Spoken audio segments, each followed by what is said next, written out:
In this video, I'm gonna show you how to never be needy again. I'm gonna share with you what I have a coach that I pay quite a bit of money, $1,500 a month, shadow integration coach. I'm gonna share with you what I have learned from him that has completely transformed my life.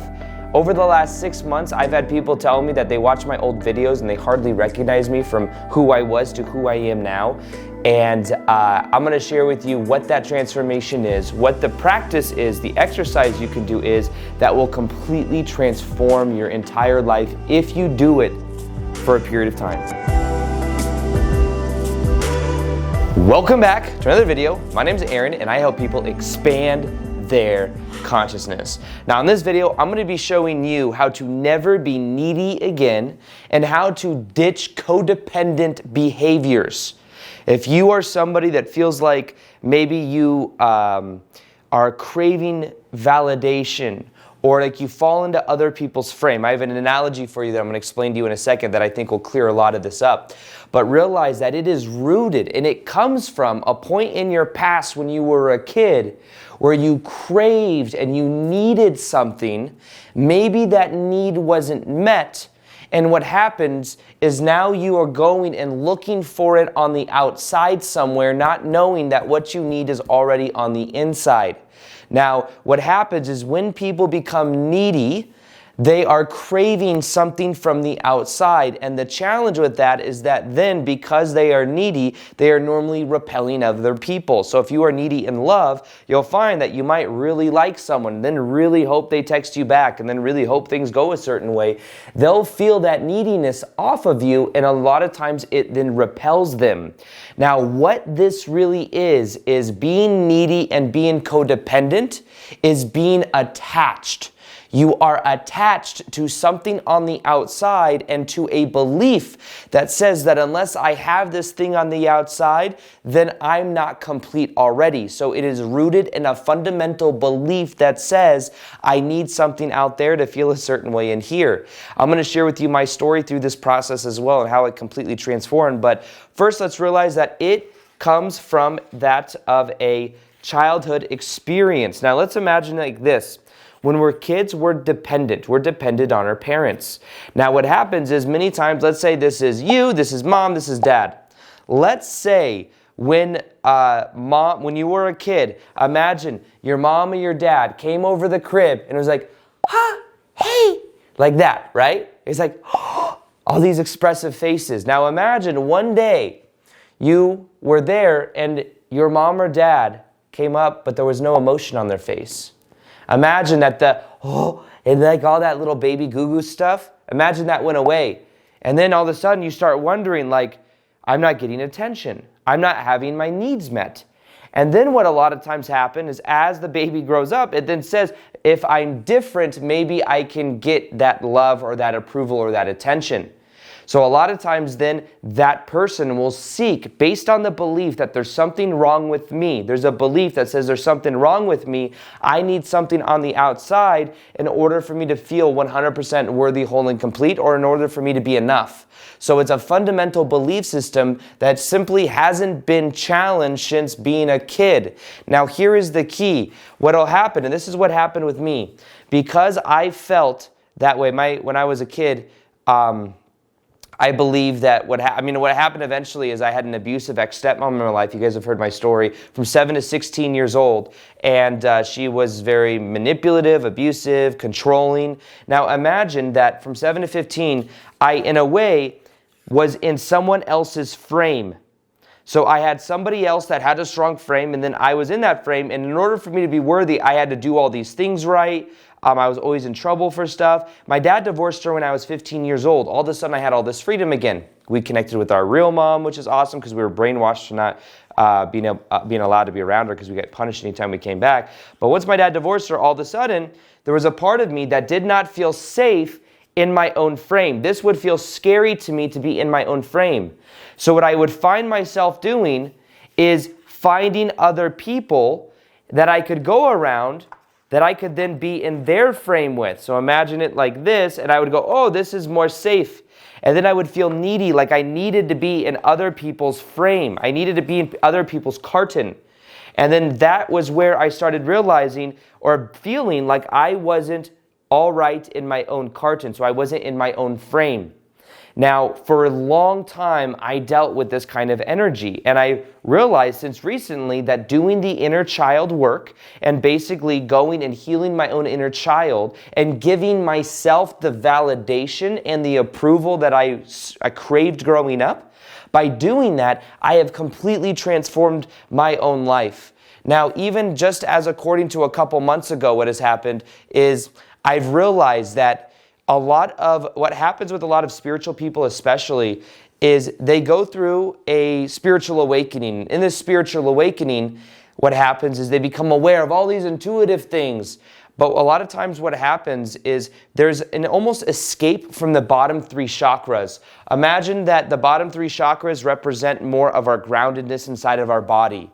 Imagine they represent survival, they represent relationships, willpower, because that's what the first 3 chakras mean. What happens is a lot of people that went through trauma growing up, they then are mainly in their top 3 chakras. They are super intuitive. They can tune into everybody. And the challenge with this is when you feel needy and codependent, it's because you're super sensitive to other people. The reason you're super sensitive to other people is because this feels way more safe being in a carton with other people because it's what you're used to, and you may be seeking the validation and approval of other people, and that may feel safe to you, or even other people controlling you. This is still scary to you, to be in your own carton. Now, to be in your own carton, this is the life-changing stuff that I want to share with you in this video that I've been doing, is basically what it is there is a lack of self. When you feel needy or codependent, what is happening is you are projecting your energy towards other people, thinking you need their approval or their validation or support, and instead of giving yourself that support, you give it away. And then you start having an identity that the more I give, the more I am worthy. Instead of feeling safe inside of your own self. A lot of times, codependent and needy people, they're afraid of abandonment because they may have felt emotionally abandoned growing up, or they may have had a parent actually physically abandon them. But because they have that kind of mentality and they're afraid of being abandoned, what happens is they then abandon themselves. I'm going to say that again. They abandon themselves at the expense of trying to make everybody else happy, of trying to, because then if they can make other people happy, then they will get that love, validation, and support. So the key to this video, and I'm going to share with you that meditation practice now that has completely transformed my life, it is simply this. So let me put this down right here. I'm kind of glowing like an avatar, so maybe I'll go over here. Here's the meditation practice that I'm going to be sharing with you that will heal, help you not be needy, not be codependent ever again. And it's a simple practice that if you do consistently, I promise you, it will transform your life. I've given this to some other people. There's a guy that comes to my house that works on my house. He's like a handyman, and he's a traditional nice guy. It reminds me a lot of my dad. And a nice guy, by the way, normally is codependent, is needy, and it's not authentic, really. It's a way of let me be nice and ease tension so that I can get what I need. And I found that I can tell, is just so tired of giving himself up to everybody. He even has like situations with his ex-wife where he still has feelings for her, but it's just super interesting for me to see because I can tell that he's dealing with this pattern, and I gave him the same spiel, and I can tell it's completely changed his life. So here's what you do. Now, what there is there's a lack of self, there's a lack of comfort from being inside of your own body, and there is really almost a confusion as to who you are and to who everyone else is. The boundary has been lost, and then it's been seeked for, and it's like if I can get the approval of this woman or of this guy or whatever it is, then I'll feel worthy, whole, and complete, or if I can be in someone else's frame, that just feels safe.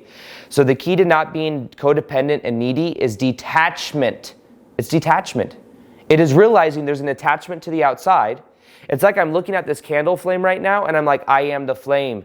I need to be like the flame. I am the flame. There is no difference between me and this flame. I am all one consciousness. Now, I know with spirituality, we all want to be connected. We are all connected. That is true.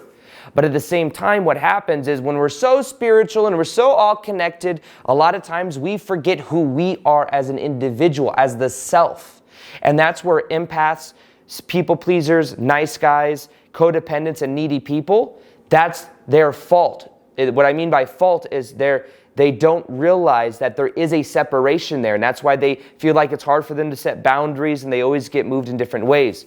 So the key to this is realizing that in this practice, I have a shadow work integration coach that I literally pay $1,500 a month, and we do, like, I'm just saying that because like the information I'm giving you is valuable, it really works, and I really encourage you to try this. So this is what you do.